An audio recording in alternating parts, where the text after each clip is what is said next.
مرحبا بنات، شلونكم؟ ان شاء الله زينين.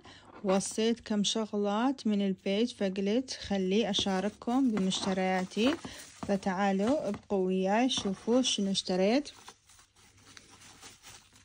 كان عندي نواقص كم شغلة فوصيته من البيج. طبعا البيج احسن، مرات كلش تفيدنا البيج، ومرات تكون هي الوسيلة الافضل حتى نشتري منها، لأن مثل ما تدرون انشغالات الحياة ومسؤوليات، فما دا يصير عندنا مجال هالقد ان نروح للسوق. وثاني شي الأكثر شغلات اللي موجودة بالبيج ما دا نلقيها بالسوق، فأني مرات أفضل انه أتسوق من النت. هدول الشغلات اللي اشتريتهم اشوفون جمالهم. خلي اشوفكم واحد واحد شنو اشتريت. اشتريت مسكارة الشقلام،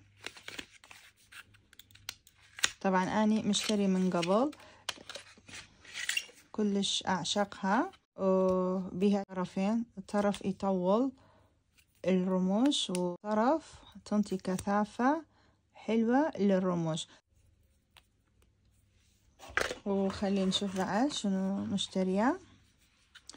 اشتريت بلاشر كريمي، وهواية صاير ترند بالبيجات، وهواية ناس يمدحون بيها، وهاي نقدر نستخدمها كبلاشر ونقدر نستخدمها حمرة للشفة وتدوم فترة كلش هواية. هواية ناس كانوا يمدحون بيها فقلت خلي اشتري. واشتريتها مرطبة للإيد من بيبي باودر، كلش حلوة، تنطي نعومة ويفتح البشرة همينة، وتنطي لمعة كلش حلوة، وتنطي لمعة كلش حلوة للإيد. وشوفوا الجمال، شكلها كلش حلوة. وهمينة وصيت أظافر، مرات من يصير عندي مناسبات وطلعات أحب أخلي أظافر. ووصيت مرطب الشفة، تتكون من 5 قطع، كلش مفيدة، أقدر أوزعها ويا أختي ويا صديقتي ب5 قطع. وأني دائما أستخدم هاي النوع من مرطب الشفة، وهي كورية، لكن هاي النوعية تكون أصلية. وبعد خلينا نشوف شنو اشتريت. واشتريت هاي مرطبة للإيد، نفس الشي كلش مفيدة. اول شي ليش مفيدة؟ لان حجمها صغير، وين ما اروح اقدر اخذها وياي اخليها بالجنطة. ووصيت هدول 2 رميل،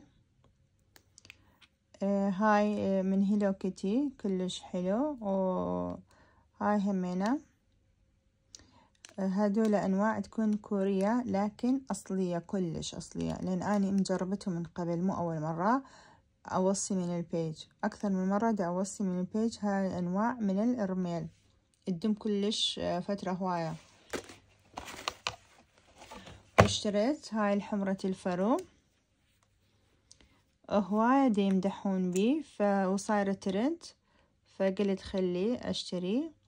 فوصيت اللون الاحمر، تشوفون لونها كلش حلوة، وتدوم نفس الشي دا يمدحون بي، يقولون تدوم فترة كلش هواية. واخر شي اشتريت، خلي اشيل هاي الهوسة. واخر شي اشتريت وصيت شنو؟ جلوس هيلو كيتي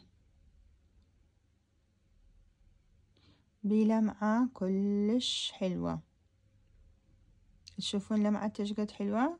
هاي كان كل مشترياتي من البيج، اتمنى تعجبكم الفيديو.